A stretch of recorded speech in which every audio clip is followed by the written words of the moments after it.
Hi everyone, this is Dr. Sherry Tenpenny, and I want to do a quick update about a document that got passed by the United Nations this weekend called the Pact of the Future document. It's two parts, one on science and technology and one about the youth and future generations. It is quite egregious, and it was done by a procedure called the silence procedure, which makes it a pact. And if no one objected, it is automatically adopted and put into the record as being completely adopted. This is the World Health Organization's runaround, or end around. Since they were not able to get the World Health Organization treaty passed, they decided to take it to the General Assembly.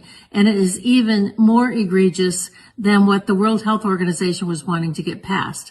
Let me just read you something really quickly about what is inside of this pact that is now being accepted by 193 nations around the world and equally open-armed accepted by our current administration.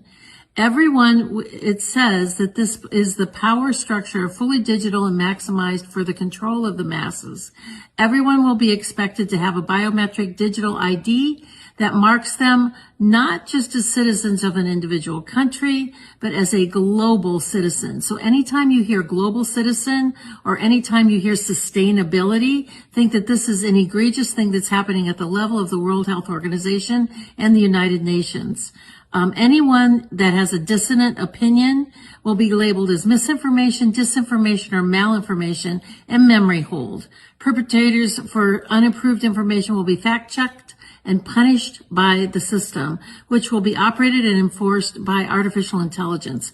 Punishments will include being locked out of one's bank account, being unable to make certain purchases, unable to get on an airplane, on a subway, drive on public roads. This is the future, according to the world's self-appointed overlords at the United Nations.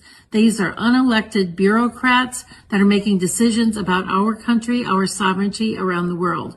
Nothing could be more important at this point in time than to get prepared. Have water, food, digital access, flashlights, a way to communicate with family and friends. Now is really the time to get involved and get prepared, because this is what's coming. Our Congress is sitting on its hands. There was a press conference on the 17th about this, and no further action has been taken. So it's up to us to mobilize and to go forward, particularly with your local sheriffs, to get your constitutional sheriffs to say, this isn't going to be allowed in my county. Thank you very much. Take action. We've been talking about the onset of one world order, one world government, one world religion, one world money for a long time. Well, it's no longer coming. It's here.